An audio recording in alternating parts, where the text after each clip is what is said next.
jamendo.com.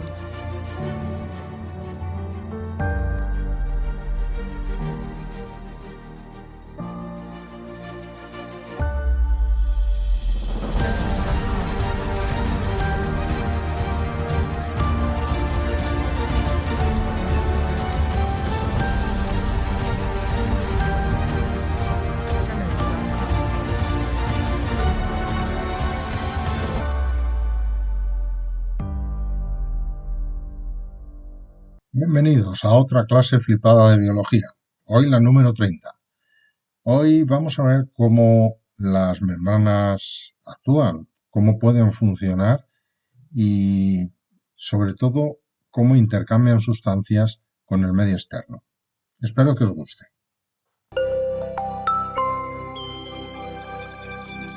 Las membranas celulares pueden llevar a cabo 6 funciones principales. Posiblemente la más conocida, la más evidente, es la primera, que podemos llamar permeabilidad selectiva. Esto quiere decir que las membranas celulares no son totalmente impermeables, aunque pretenden mantener constante la composición química del medio interno, del citoplasma. Sin embargo, no se trata de aislar por completo, sino de permitir de una forma controlada intercambiar sustancias con el exterior. De modo que algunas sustancias tienen que entrar al citoplasma, mientras que otras tienen que salir fuera de la célula. A esto se le conoce como permeabilidad selectiva. Dentro de unos instantes lo desarrollaremos un poquito más, estudiaremos más despacio los distintos mecanismos de entrada de moléculas al interior de la célula. La segunda función es la producción y control de gradientes electroquímicos. Bueno, bajo este nombre tan extraño se oculta en realidad un proceso asombroso de la fisiología de los animales, que es la transmisión del impulso nervioso. El impulso nervioso, en esencia, se produce por la entrada y salida rítmicamente de cargas eléctricas. Cargas eléctricas debidas a iones que van saliendo de forma controlada a través de proteínas que hay en la membrana. Son las proteínas de la membrana las que hacen salir y entrar alternativamente esas cargas. Y esto es lo que hace que se transmita la corriente eléctrica a través de las neuronas. Otra función, la tercera, es el intercambio de señales. Las células tienen que comunicarse entre sí y para ello intercambian señales químicas. Unas células emiten ciertas moléculas y otras las reciben, pero esas las tienen que reconocer, tienen que unirse a esa molécula y reconocerla para producir la respuesta adecuada. Ese reconocimiento se produce también gracias a proteínas específicas que hay situadas en las membranas y que se denominan genéricamente receptores. La cuarta función es también muy conocida, es la citocinesis, el último momento de la división celular, en el que precisamente se verifica eso, la división de las dos células hijas que se han formado, porque la citocinesis se puede producir o bien por estrangulamiento, bueno, eso ya lo veremos, por estrangulamiento de la membrana de la célula madre, hasta que una parte del estrangulamiento se une con la otra y finalmente quedan separadas las dos células hijas. Lo estudiaremos más despacio en el tema de la mitosis. Las membranas celulares, en concreto la membrana plasmática, también participa en los procesos de inmunidad celular, en particular en la presentación de los antígenos que permiten identificar las células como ajenas o como extrañas. También pueden presentar receptores específicos para poder unirse a las células que se quieren eliminar, de modo que tienen un importantísimo papel en el sistema inmunitario.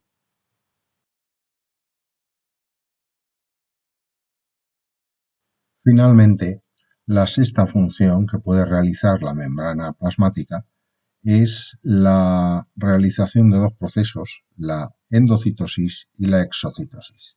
Las sustancias que utilizan los organismos unicelulares como fuente de energía incluyen otras células pequeñas, partículas de material orgánico y moléculas grandes que no pueden atravesar la membrana plasmática. Muchas células eucariotas unicelulares utilizan un mecanismo llamado endocitosis para ingerir este tipo de partículas alimenticias. Durante este proceso, la membrana plasmática rodea y engulle la partícula de alimento. Las células utilizan tres tipos básicos de endocitosis que dependen del tamaño y naturaleza del material que se va a ingerir. Estos tres tipos se llaman fagocitosis, pinocitosis y endocitosis mediadas por receptor. Si el material que engulle la célula está en forma de partícula, como por ejemplo una célula bacteriana o un fragmento orgánico, el proceso se llama fagocitosis.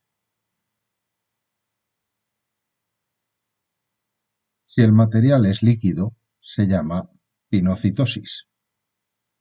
Algunos tipos de moléculas, como las lipoproteínas de baja densidad, LDL, son transportadas a través de la membrana plasmática, mediante la endocitosis mediada por receptor. Estas moléculas se unen primero a receptores específicos ubicados en la membrana plasmática. Las moléculas del receptor se agrupan en una depresión revestida por la proteína llamada clatrina. Cuando se acumulan suficientes moléculas diana en la depresión revestida, ésta se hace más profunda, se sella y se incorpora a la célula en forma de vesícula revestida. La exocitosis es el proceso inverso de la endocitosis.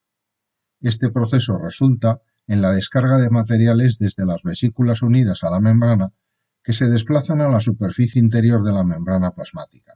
Se fusionan a esta y luego liberan su contenido al exterior de la célula.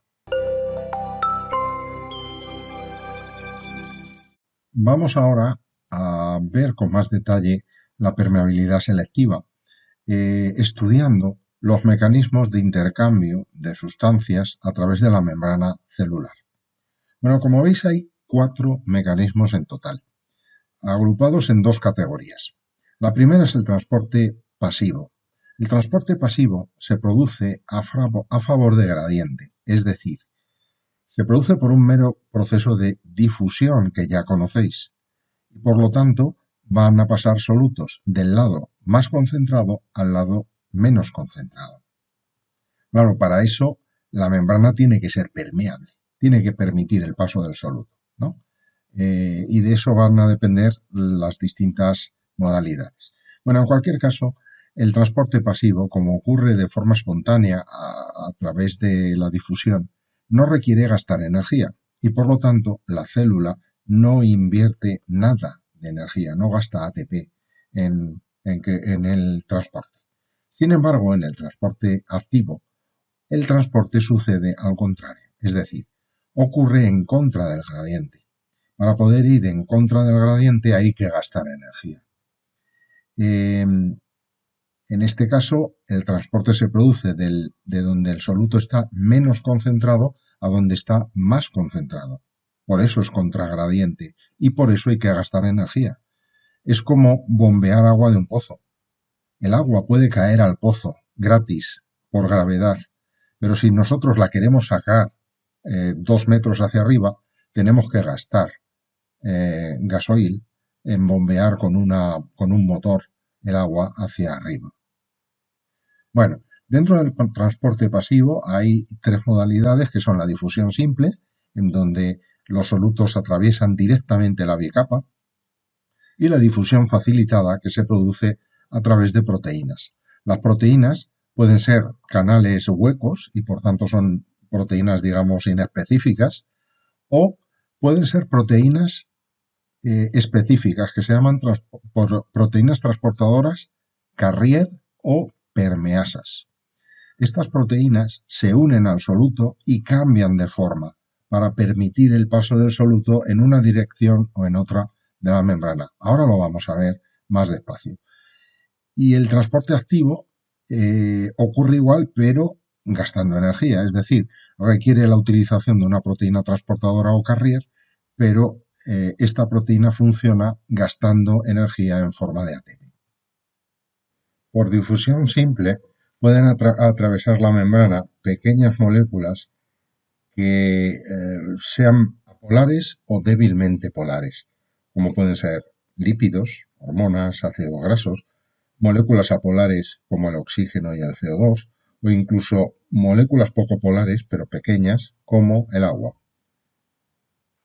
Las moléculas de pequeño tamaño que sean polares o incluso iones, que son, claro, muy polares porque tienen cargas eléctricas, pueden atravesar las membranas a través de proteínas inespecíficas, que se llaman canales. Son proteínas que están huecas y el paso de las sustancias ocurre por difusión simple, es decir, desde el lado más concentrado al más diluido. Pequeñas moléculas, como azúcares y aminoácidos, pueden ser transportadas a favor del gradiente de concentración. El azúcar se mueve a través de una proteína transportadora desde la cara externa, donde la concentración es menor, hacia el interior, donde la concentración es mayor.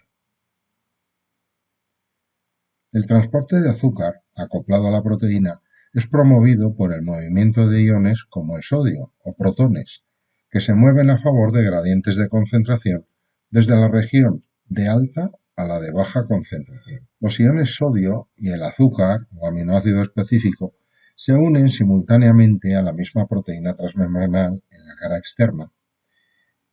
Este mecanismo se llama sin-porte porque va en la misma dirección.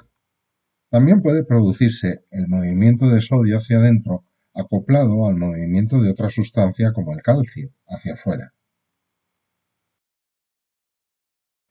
En este tipo de cotransporte, los iones sodio y la otra sustancia se unen a la misma proteína transportadora, pero en este caso en caras opuestas de las membranas. Este mecanismo se llama antiporte y transporta en direcciones opuestas las dos sustancias.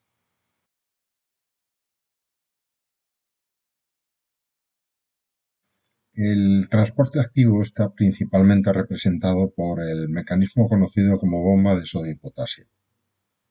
La bomba de sodio y potasio es un mecanismo de transporte activo impulsado por la rotura del ATP y funciona mediante una serie de cambios conformacionales en la proteína transmembranal. 3 iones sodio se unen a la cara citoplásmica de la proteína, causando el cambio conformacional de la proteína. En su nueva conformación, la proteína resulta fosforilada por medio del ATP. La fosforilación induce un segundo cambio conformacional que transloca los 3 iones a través de la membrana. En la nueva conformación, la proteína tiene baja afinidad por el sodio, y los 3 iones de sodio se disocian de la proteína y se difunden al medio extracelular. La nueva conformación tiene alta afinidad por los iones potasio, 2 de los cuales se unen a la cara extracelular de la proteína. El fosfato se disocia ahora de la proteína y revierte a su conformación original, exponiendo los 2 potasios al citoplasma. Esta conformación tiene baja afinidad por el potasio, de modo que se disocian de la proteína y difunden al interior de la célula. De esta manera, el sodio más concentrado en el lado externo es transportado hacia afuera, es decir, en contra del gradiente, y el potasio más concentrado en el citoplasma es transportado en contra del gradiente hacia el interior. Y con esto terminamos este vídeo y el primer tema de citología. Hemos terminado ya todo lo relativo a las membranas. Así que me despido hasta la próxima clase flipada de biología, esperando y deseando que os haya resultado útil y que os haya gustado este vídeo. Hasta el próximo vídeo.